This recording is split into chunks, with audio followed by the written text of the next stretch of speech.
Bonjour à toutes et à tous, ici Galaxar pour la chaîne des ludologues. Et aujourd'hui, on se retrouve pour Donjon Academy.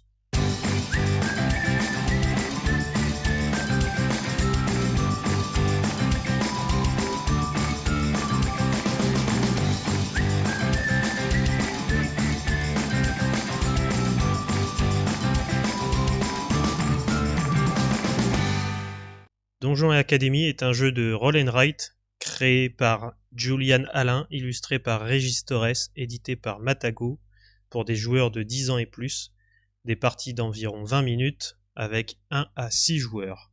Pour jouer à ce jeu, vous aurez besoin de la boîte de jeu et également d'une application. L'application peut être un chronomètre standard ou alors vous pouvez très bien télécharger l'application Donjon Academy sur le Play Store ou sur l'Apple Store. Il suffit d'aller sur la page de l'application de Donjon Academy Timer et de l'installer. Une fois l'application installée, vous aurez un menu avec le mode Easy, Normal, Hard et le menu Son. Nous viendrons dans le détail des difficultés plus tard dans la règle. Que contient la boîte de Donjon Academy ? Une boîte de Donjon Academy contient le livret de règles en 8 pages, un pion professeur recto verso, un carnet de feuillets. Alors ici moi j'ai pris la décision d'en plastifier, comme ça je peux utiliser des feutres effaçables. 16 dés standards, 2 dés labyrinthe et boss, 10 cartes héros, chaque héros possède des particularités, des cartes sorties de donjon, numérotées de 1 à 6, et enfin des cartes trésors au nombre de 20. Vous trouverez également 158 jetons rouges et bleus et un donjon à monter soi-même, donc ici il est déjà monté, dans lequel les dés vont être installés et cachés. Dans ma boîte de base on retrouve également 2 extensions, l'extension Désert des Illusions et l'extension La Forêt Perdue. Les règles des extensions pourront être traitées dans une autre vidéo. La toute première étape dans Donjon Academy est de monter le donjon. Donc c'est un donjon en carton dans lequel on va pouvoir placer les dés. Dans la notice, nous avons les étapes de montage en page 1. Une fois que vous aurez réussi à monter le donjon, il faut passer à la mise en place. Pour la mise en place de Donjon Academy, vous allez avoir besoin de placer les cartes trésors sur le côté, ainsi que les fiches numérotées de 1 à 6. Chaque joueur va prendre une fiche aventure. Vous allez placer les jetons de côté. Chaque jeton est recto verso, donc il n'y a pas besoin de les trier. Vous allez placer de côté l'ensemble des dés. Les 2 dés boss et labyrinthe n'ont pas besoin d'être utilisés pour la première manche. Et enfin, chaque joueur va prendre au hasard une carte héros. Donc on va mélanger les cartes et distribuer une carte héros par joueur. Chaque joueur peut prendre connaissance de son héros.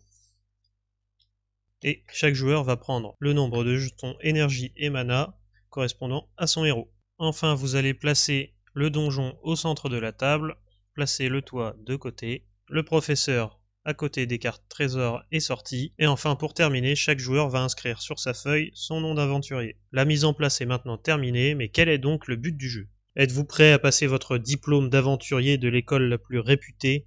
Arriverez-vous à faire mieux que les autres apprentis héros venus de tout le royaume ? La Donjon Academy vous ouvre ses portes. Nul ne sait ce qui vous attend dans les donjons de l'école. Les dés sont jetés. À vous monstres, potions et trésors. Comme vous l'aurez compris, dans Donjon Academy, nous sommes des apprentis aventuriers qui passons un examen. L'examen sera remporté par le joueur ayant récupéré le plus de points de gloire à travers 4 donjons successifs. Dans chaque donjon, nous allons donc rencontrer soit des monstres, soit trouver des objets. Les joueurs les plus rapides seront les mieux récompensés, et les joueurs les plus lents seront les moins bien récompensés. Le but du jeu est d'obtenir le plus de points de gloire en fin de partie. Le joueur ayant obtenu le plus de points de gloire remporte tout simplement la partie. Comment se déroule une partie ? Tout d'abord, pour lancer une partie de Donjon Academy, nous allons devoir choisir la difficulté des niveaux, facile, normal ou difficile. Pour choisir la difficulté, je vous renvoie à l'application, avec le mode facile, normal ou difficile. Si vous n'avez pas l'application, le mode facile correspond à une durée d'1 minute, le mode normal correspond à une durée de 45 secondes, et le mode difficile correspond à une durée de 30 secondes. Pour la première manche, nous allons simplement prendre les 16 dés et les placer dans le toit du donjon. Chaque dé peut être réajusté par le joueur qui les mélange. Une fois les dés placés, nous allons placer le donjon par-dessus et retourner le tout. Une fois le donjon placé au milieu de la table, on peut donc révéler le contenu du donjon et dévoiler ce qui nous attend comme épreuve. Dans le donjon, il y a 16 entrées possibles. On trouve 4 entrées par face du donjon. Il y a donc 16 entrées et 16 sorties. Le but d'une manche va être de commencer sur l'une des 16 entrées du tour, de parcourir le donjon et de réussir à sortir dans le temps imparti, sachant que chaque rencontre nous fera perdre soit des points de mana, soit des points de vie. Étant donné que tous les joueurs vont être répartis autour de la table, on ne va pas avoir forcément la même vue du donjon, mais ça importe peu puisque chaque joueur va pouvoir entrer du côté qu'il souhaite dans le donjon et ressortir du côté qu'il souhaite. Il n'y a pas de sens normal de vision du donjon. Donc pour parcourir le donjon, il y a 3 règles d'or à ne jamais enfreindre. Tout d'abord, nous sommes obligés de démarrer et de terminer notre parcours du donjon sur une case extérieure au donjon. Cela veut dire que je dois commencer et sortir sur le pourtour du donjon. Je ne peux pas commencer en plein milieu du donjon. Je ne peux également pas terminer en plein milieu du donjon. Ensuite, l'ensemble des déplacements autorisés sont dans le sens orthogonal. On ne pourra donc jamais se déplacer en diagonale. Et enfin, il est interdit de repasser par un endroit déjà parcouru par notre aventurier. Chaque joueur va donc regarder l'ensemble des dés, décider d'un itinéraire, le tracer sur sa feuille. Le premier joueur qui arrive à sortir du donjon prendra la carte numéro 1, pour signifier qu'il est sorti en premier. Le deuxième joueur prendra la carte numéro 2, et ainsi de suite en fonction du nombre de joueurs. Une fois le temps imparti écoulé, ou une fois que l'ensemble des joueurs ont réussi à sortir, on va se saisir du professeur et regarder la feuille de notre voisin de gauche. On va résoudre le donjon à l'aide du professeur en le déplaçant sur l'itinéraire de notre voisin. Voyons à présent la résolution du donjon. Lorsque mon aventurier va rencontrer un monstre, il va devoir payer un coût soit en points de vie, soit en points de mana. En fonction de la taille du monstre, je vais payer soit 1, soit 2 points de vie ou 2 points de mana. Tout d'abord, les blobs vont nous faire perdre 1 point de vie. Ensuite, les fantômes vont nous faire perdre 1 point de mana. Les colosses vont nous faire perdre 2 points de vie. Et la faucheuse va nous faire perdre 2 points de mana. Quant aux potions, la potion de vie nous fera récupérer 1 point de vie et la potion de mana nous fera récupérer 1 point de mana. Lors de la résolution, lorsque je rencontre un monstre, je vais placer soit 1 point de vie, soit 1 point de mana dans la case du monstre rencontré. Par exemple, ici, je pourrais très bien décider de faire l'itinéraire suivant. En réalisant cet itinéraire, je commence par le coin inférieur droit, je rencontre donc un fantôme, je prends un jeton de mana et le place sur la case fantôme. Je rencontre ensuite un second fantôme, je prends donc un autre jeton de mana et le place sur la case jeton fantôme, puis un troisième, je place un troisième jeton sur la case fantôme, je combats un blob, je perds donc un point de vie et le place sur la case blob, je gagne une potion de mana, je prends donc un mana directement dans la réserve, j'affronte un colosse, je perds donc 2 points de vie, j'en place un directement sur la fiche et le second en réserve.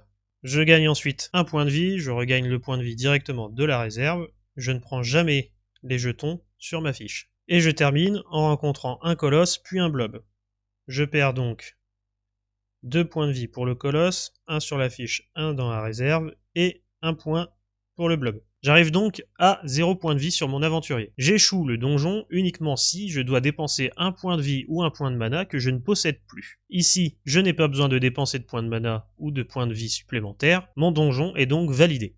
En revanche, si j'étais passé par exemple par le colosse en dessous avant de sortir, j'aurais dû utiliser 2 points de vie supplémentaires. N'ayant pas les points de vie en réserve, j'échoue donc ce niveau. Quelles sont les conditions d'échec du niveau ? Si un aventurier ne parvient pas à sortir du donjon dans le temps imparti, alors il échoue le niveau.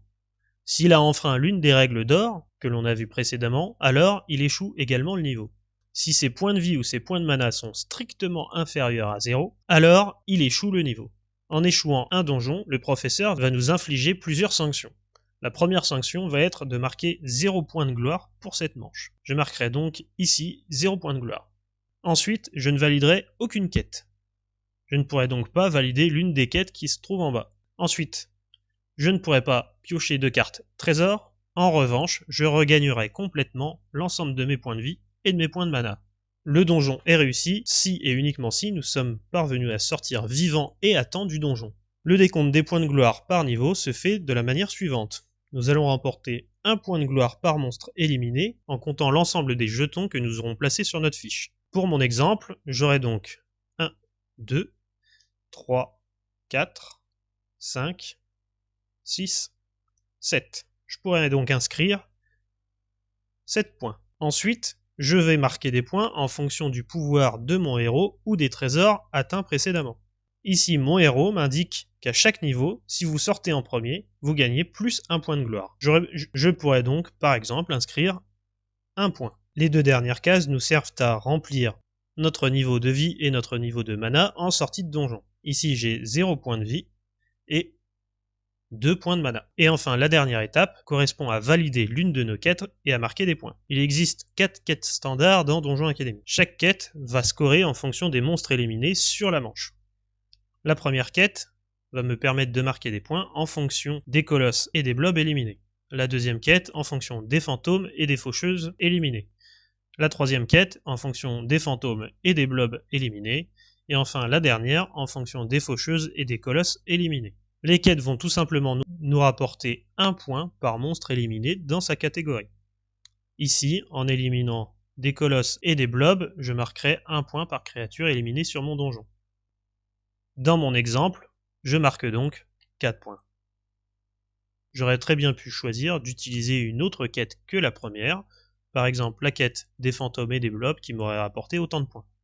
À la fin du niveau, en respectant l'ordre de sortie des joueurs, ici je suis premier, l'autre joueur est sorti deuxième, nous allons piocher un nombre équivalent au nombre de joueurs de cartes trésor. Dans mon exemple, je prends 2 cartes.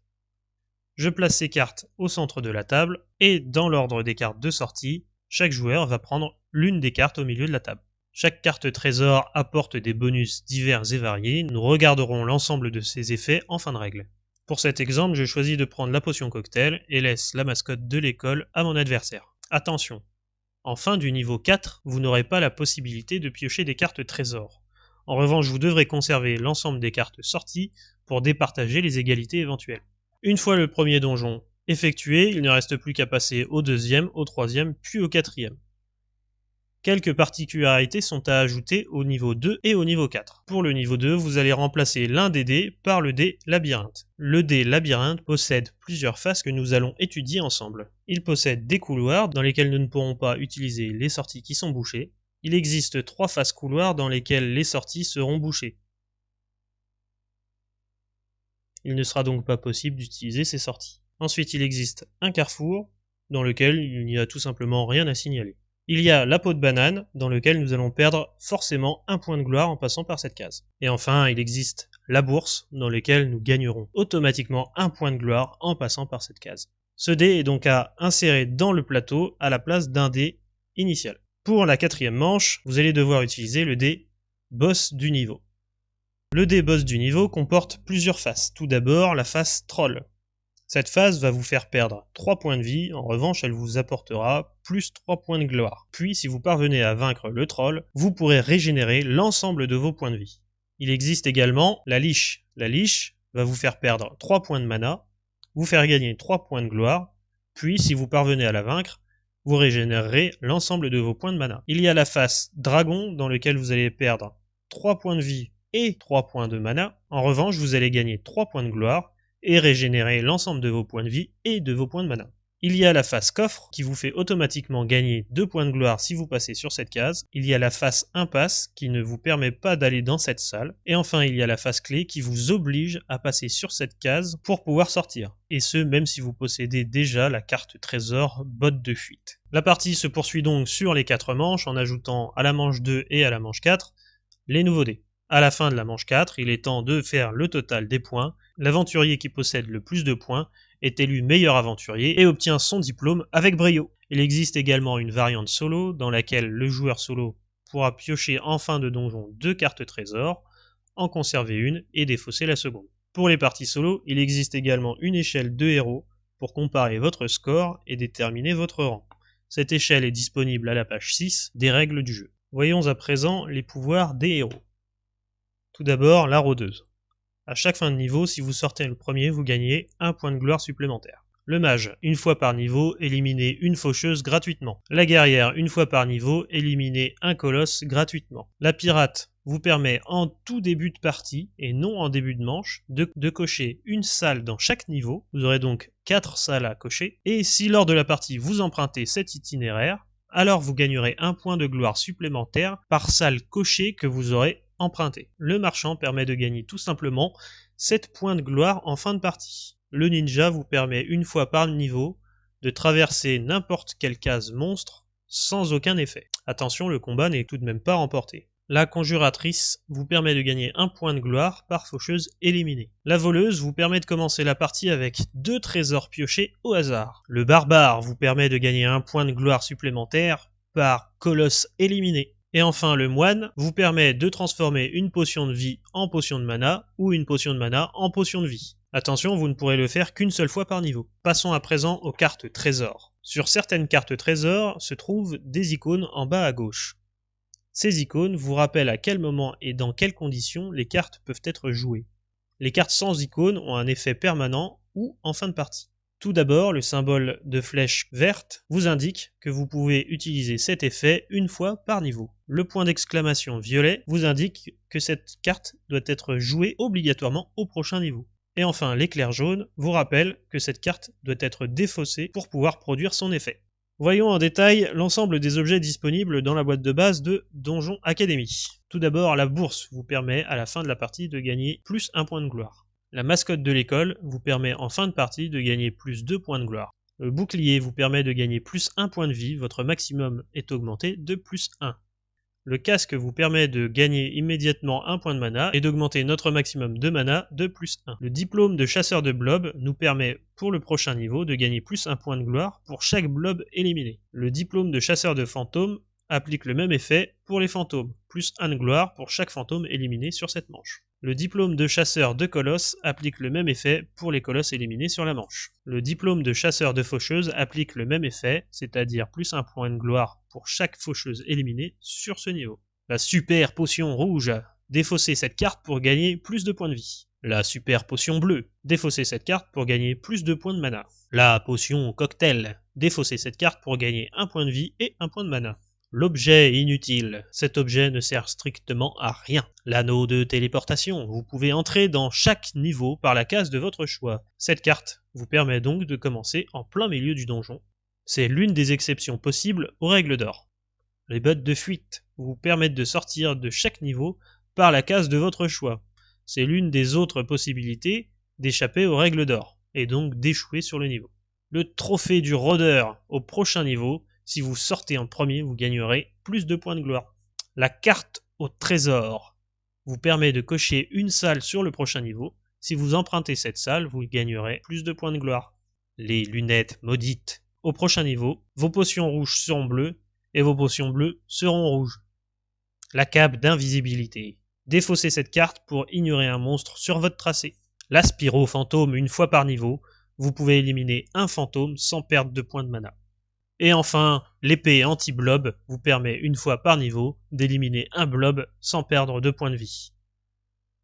Et voilà, vous savez à présent tout sur Donjon Academy. Si la vidéo vous a plu, n'hésitez pas à mettre un pouce bleu, à vous abonner pour augmenter la visibilité de la chaîne, c'est très important.